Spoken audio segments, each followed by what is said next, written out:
Hey, my happy shiny puppies. This is Melody Fletcher, your go-to for everything law of attraction and reality creation. And today I've got a treat for you. What follows is an excerpt from one of our live Q&A calls where people just like you, students just like you, were able to ask me questions and I answered them. And today you're going to get one of those. And as you see in the coming weeks, we're going to be rolling out more and more of these. And if you'd like the chance to be a part of one of these Q&A calls for free, then stay to the end of the video and I'm going to tell you exactly how to do that. All right, I'll see you on the other side. Bye. So the big question is this: how do we, those of us who feel deep down that we're much more powerful than we've been led to believe, and that there is something to this law of attraction stuff, actually create our own realities? What's the process of simply stepping into the reality of our choice? What about those of us who need this process to make logical, intellectual sense? My name is Melody Fletcher. You've got questions about the technology of reality, and I've got the answers. Welcome to my channel where the law of attraction finally makes some freaking sense. I kind of wrote down quickly as well a question. How do you best understand and hear your body's signals and sort of get in tune with your body when you're trying to start eating intuitively?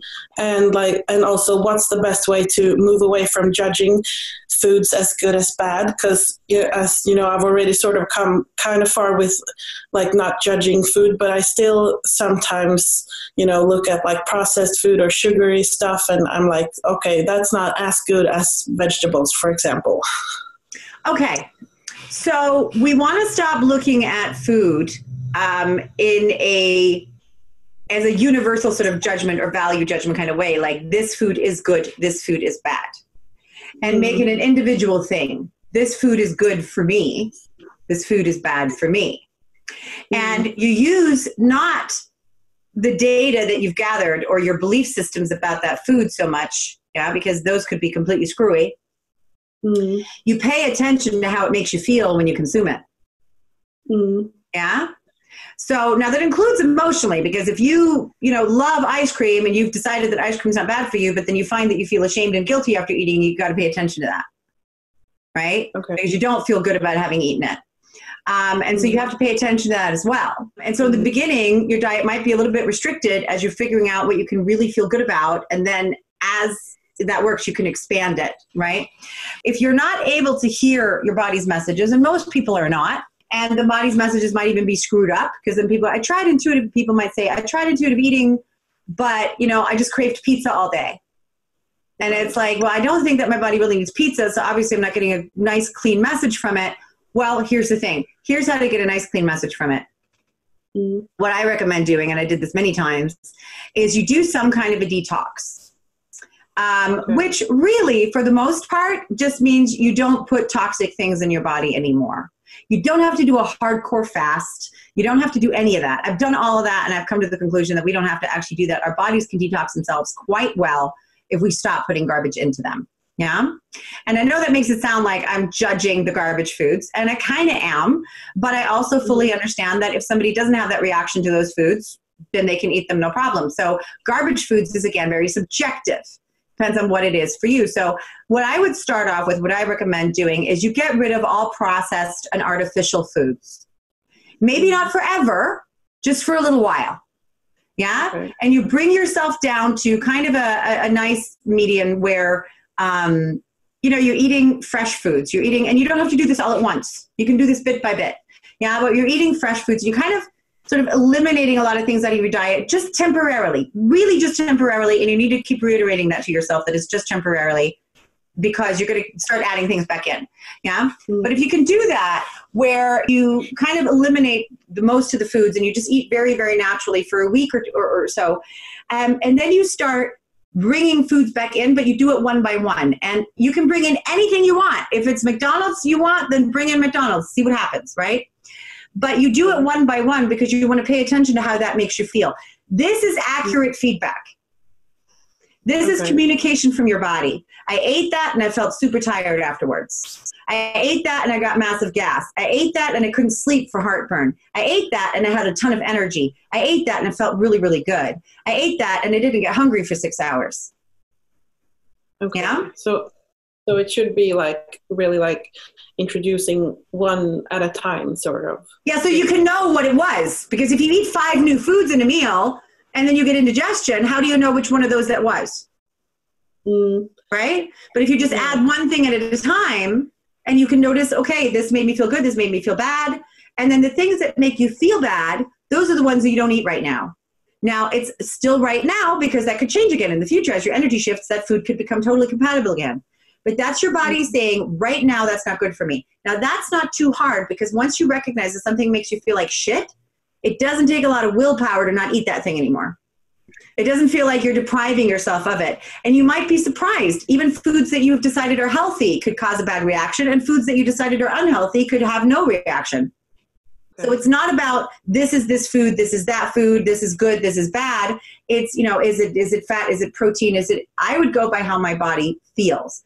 Now, by doing that, I have discovered that there's a lot of foods that my body doesn't like.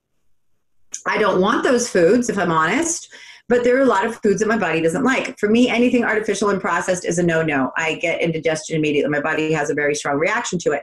For the last 6 months, I've been violently lactose intolerant. I cannot have any dairy. Now, I never really liked dairy to begin with, so it's not a big hardship for me, but I cannot have any dairy. But even if it was, after going through that much pain, after having a little bit of dairy, there's no way I'm eating dairy, right? Yeah. Now, that could change. In 6 months, I could be like, oh, cheese. But right now, don't want it, right? I feel better if I don't eat wheat, for example. Yeah, I don't need a lot of meat, but I do need meat. So I tried to be raw vegan, and I was raw vegan for quite some time. Then I was vegan for much longer. I was vegetarian. And at some point, twice a year, I needed beef. I just needed it. There was nothing else I could do that would give me that level of satisfaction. My body needed it for some reason. And so I'm not big about creating rules around food. I think it's an individual journey of discovering what works for you. And if you're not able to hear your body's messages yet, which you probably aren't, you can hear your body's messages through how things make you feel. And then trust that the things that make you feel good are good for you, that your body's saying, yes, this is good. And then the things that are not so good for you are the things that make you feel bad. Yeah. And then pay attention to that. Test it out. Sometimes you're not sure. I went to a restaurant, I had a meal. I'm not sure what made me feel bad. But, I had 2 things that I don't normally eat very much. So maybe I want to test them, or maybe I don't want a chance. I don't want to eat them again if I don't really care. Yeah. But it's sort of discovering what works for you. And then also not just the foods that make you feel bad, but also the foods that make you feel really good. Because that's the flip side of it. You don't think that you can find foods that are going to taste really, really good. We always think we have to get rid of all the good feeling foods because that's what dieting is, right? And the good tasting foods we got to get rid of, and the foods that are good for us are bad tasting. So it's really great education for you to start looking for foods that agree with you, that you can feel good about, but that also are super tasty, right? So that you can have the wonderful experience of enjoying your food guilt-free. Yeah. Yeah. And so then sort of after having listened to like getting signals after I ate something, I will sort of get more getting signals from my body before I eat something. Like, yes, the more you pay attention to how stuff makes you feel and you validate that and you listen to that, the easier it will be for you to pick up a food and go, oh no, I don't want this. This doesn't look good to me at all. Yeah. And that is really the communication that you're after, is that you can know before, so that when you look at something, you can go, that for some reason doesn't, my body has a really strong reaction to something that isn't going to be good for me. Yeah. So for example, I tried to make these fat bombs with stevia, which is supposed to be all natural, but my body doesn't think it is. And I don't want to take anything away from anybody, eat what you want, but it does not agree with me at all. And so I made this whole thing of fat bombs because I realized I need a little bit more fat, and sometimes I'm busy. And so I like to have those in my freezer just in case, but I had to throw that entire batch out because the second I touched my tongue to it, my tongue started tingling, and that's usually a reaction I get to chemicals. It tasted awful. I mean, and I put the tiniest amount in the entire batch. It didn't matter. My body was like, no.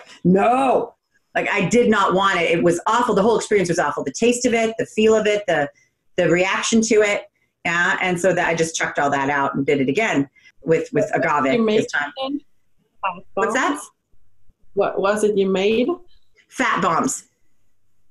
Okay.